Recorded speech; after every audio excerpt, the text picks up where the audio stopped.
The divorce papers from Martha's estate still lay on the kitchen table, a painful reminder of my daughter, Beverly's, cruelty. February in Portland was gray and cold, mirroring my mood. The phone rang. Beverly's name. Dad? Her voice was soft, almost apologetic. I've been thinking about our conversation. I want to make it right. I have something for you. A surprise. Can I come over? 30 minutes later, she stood on my porch with yellow roses, Martha's favorite. She hugged me genuinely. Inside, she handed me a manila envelope. Inside were first-class airline tickets to Honolulu. Departure February 22nd. Return March 8th. Vouchers for the Royal Hawaiian, the pink palace Martha had always dreamed of. Beverly, this must have cost. Don't worry about the cost. You deserve this, Dad. You've earned it. She leaned forward, her eyes bright. And maybe when you come back, we can start fresh. Why now? I asked quietly. Because I realized I might lose you, too. And I can't bear that thought. Anthony will pick you up Thursday morning at 10 o'clock. Your flight leaves at 1:15, she said, giving me a final quick kiss. I watched her card disappear. My accountant's mind immediately ran the numbers. $5,000 for a trip. Beverly, who often pleaded poverty, had just spent a fortune on a guilt trip. I spent the next day reconstructing our fight from 7 days prior. Beverly's urgent plea for me to sell the house, her complaints about her financial strain, and her cruel words. Who else is going to get this house when you die? I'm just suggesting we make it practical. Martha had always warned me. She calculates everything, Barney, even love. The yellow roses were a calculated move. The soft sweater and gentle demeanor, all a facade. Where had the money come from overnight? The Hawaii trip was brilliantly strategic. Get me out of town for 2 weeks while she had the house appraised and found a retirement home. But I deserved this trip. Martha would want me to go. I packed my Hawaiian shirts and sunscreen. My suspicion was gradually overwhelmed by anticipation. The morning of departure, Mrs. Collins, my neighbor, brought travel cookies. I gave her my house key and emergency contact information. Just check the mail. Maybe turn on different lights each evening. Later, Beverly called. You sure about 10 o'clock tomorrow? Anthony will be there at 10 sharp. Her voice had an undercurrent of urgency. At exactly 10 a.m., their black Honda Accord pulled into the driveway. Anthony climbed out, stiff and mechanical, avoiding my eyes. Beverly wore oversized sunglasses, her smile stretched too wide. Ready for paradise, Dad? The car ride was tense. Anthony gripped the steering wheel, his knuckles white. My accountant's brain whispered, Beverly was awfully specific about my departure time, considering she wouldn't be the one driving me to the airport. And Anthony, usually chatty, said almost nothing. We reached the airport. As we walked through the terminal, my suspicions were replaced by genuine excitement. This was a dream come true. We settled into our first-class seats. Anthony secured my carry-on bag above my head, his movements still stiff. The plane took off, pushing us back in our seats. I looked over at my daughter, full of gratitude, and saw her beaming back. 2 weeks passed in a glorious blur. The Royal Hawaiian, the warm Pacific, the scent of plumeria, it was paradise. My photos were spectacular. I was tanned, rested, and genuinely happy. I'd even stopped suspecting Beverly. On the return flight, as the plane taxied to the gate at PDX, I reached for my jacket. I was about to thank Anthony for the fantastic trip. I heard Beverly whisper to Anthony, thinking I was engrossed in packing my bag. For him, this is a one-way trip. My heart froze. The gratitude vanished, replaced by a searing, metallic cold. Her voice was sharp, utterly lacking the phony sweetness she'd used for weeks. We'll see about that, I thought, the betrayal by my own flesh and blood hitting me like poison. I played the confused, tired father. Anthony's eyes met mine as he helped me with my bag. They were full of genuine fear, confirming the conspiracy. At home, Beverly was insistent. Get settled, Dad. Anthony and I have a quick errand, but we'll be back tonight to check on you. The house was immaculate, strangely so. I immediately went to the safe and checked my documents. The house deed and the original will were untouched. I checked my messages. 2 from Dorothy Collins. Barney, the strangest thing. A man came to your house yesterday with a briefcase. Beverly let him in. He had an appraisal jacket. The second. Just checked your mail. The house looks great. But I'm worried about that truck in your driveway all day. I checked my bank account online. A large, unauthorized wire transfer of $50,000 was pending from my account, due to be finalized tomorrow, the day after my supposed one-way trip. I finally looked closely at the return ticket. The flight number and seat were correct, but the date was wrong. It was dated March 8th, but my passport and visa were stamped for a departure date of March 1st, 7 days earlier. The return flight was 7 days after my visa expired. Beverly was setting me up to be detained and deported, leaving her free to complete the theft and file me as missing. I was not just being betrayed, I was being financially targeted and legally jeopardized. The phone rang. Anthony. Dad, we're coming over to talk about the future. I smiled, a cold, hard smile. Tell Beverly I'll be waiting. And I've already called my lawyer and the police. His eyes darted constantly to the rear-view mirror, not checking traffic, but watching me. Beverly's phone buzzed constantly. She'd whisper to Anthony, then look back at me with an artificial smile. At the airport, Anthony was agitated, fumbling with his carry-on bag, and Beverly shielded me from normal conversation. You two seem nervous about this trip, I observed. Nervous? No, just excited, Beverly denied, her laugh forced. In the spacious first-class cabin, Anthony sat between us. He refused champagne and made frequent, lengthy trips to the bathroom, always carrying his small leather messenger bag. Beverly checked her phone, quickly hiding the screen. I feigned sleep and used the curved window reflection to observe them. Their whispered conversation started almost immediately. Beverly. 13 days, exactly. Any longer looks suspicious.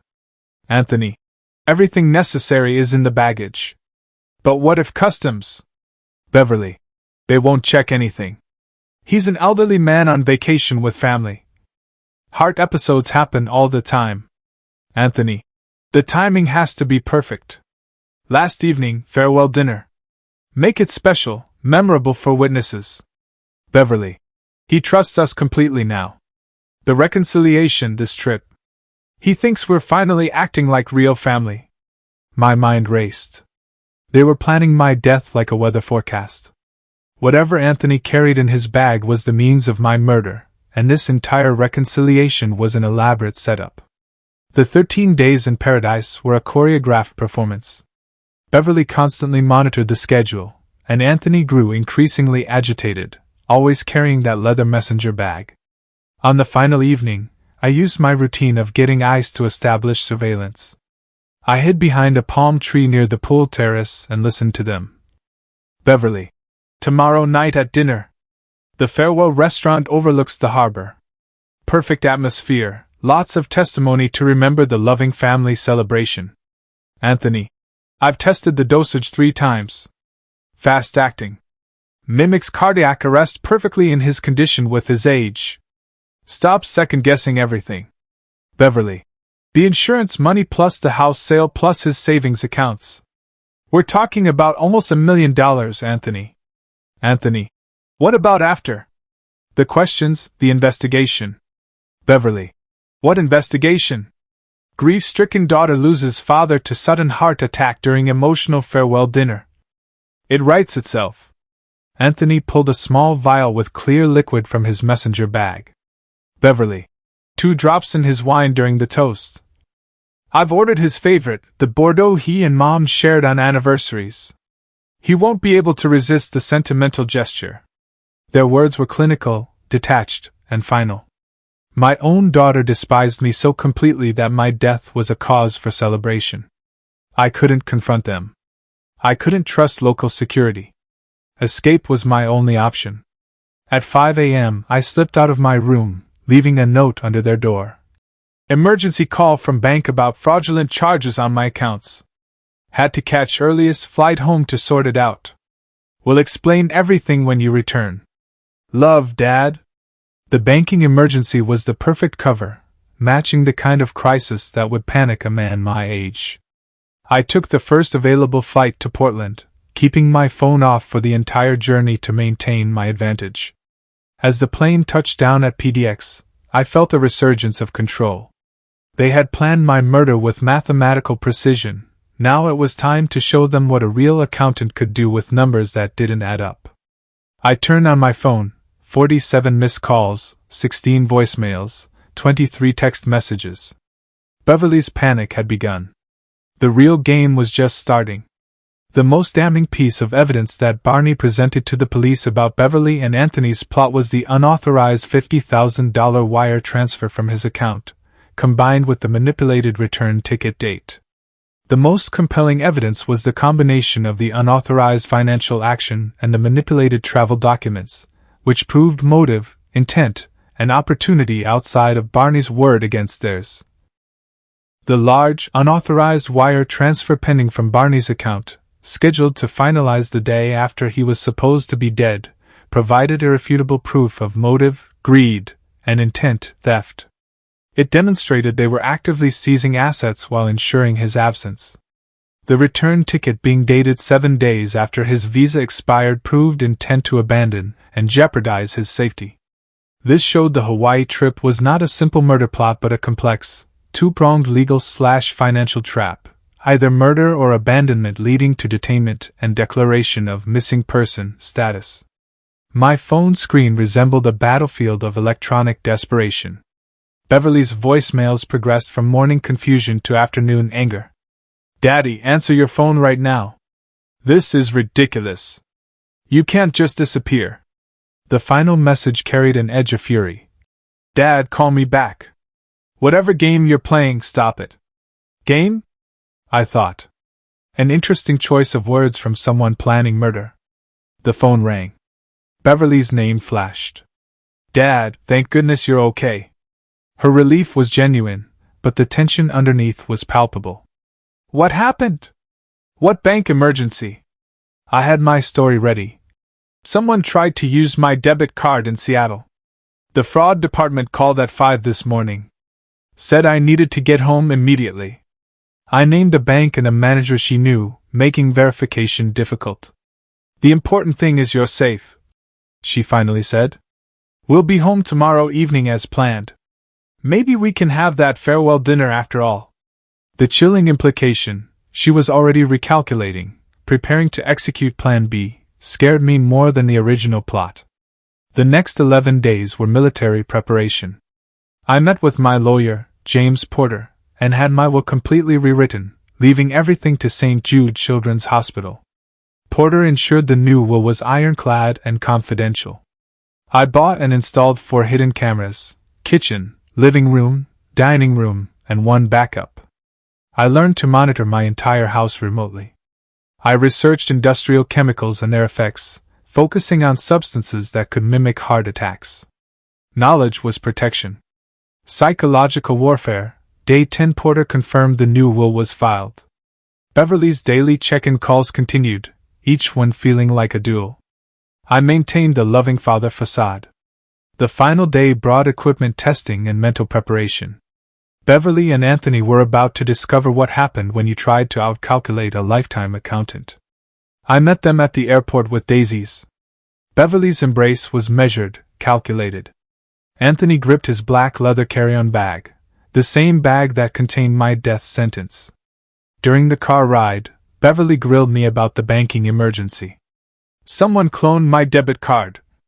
Used it to buy electronics in Seattle. Over $3,000 before the fraud department caught it. Anthony visibly relaxed. If I was worried about $3,000, I clearly had no idea about their $1 million scheme. We should let you rest tonight, Beverly said. Tomorrow will be memorable. Actually, I was thinking we should have a proper farewell dinner tomorrow night, I suggested, pulling the bait closer. Something special at home with wine and good food. A real family celebration. Beverly's hands tightened momentarily. That sounds perfect, Dad. I called the non-emergency police line and spoke with Sergeant Williams. I have video evidence of them planning my murder. Tomorrow night, I'll have evidence of them attempting it. After some discussion, Sergeant Williams agreed to have a patrol unit nearby. They arrived at 7 sharp. I led them into the dining room where Martha's good china was set. Anthony, would you mind opening the wine while I finish the sauce? I asked. Perfect. Anthony was alone in the dining room with the wine glasses while I cooked. My smartphone, propped against the counter, displayed all 4 camera feeds. I watched Anthony's reflection in the kitchen window. He fumbled with the wine bottle, then reached into his bag. The small vial emerged. On my phone screen, the dining room camera captured everything with courtroom clarity. Anthony's nervous glances, the vial's contents being measured with scientific precision, 2 drops into my wine glass. When I returned to the dining room, Anthony was pouring wine. My glass, the poisoned one, sat closest to my chair. This looks magnificent, Dad, Beverly said, her eyes flicking to my wine glass. Should we make a toast? I lifted the glass toward my lips, watching their faces.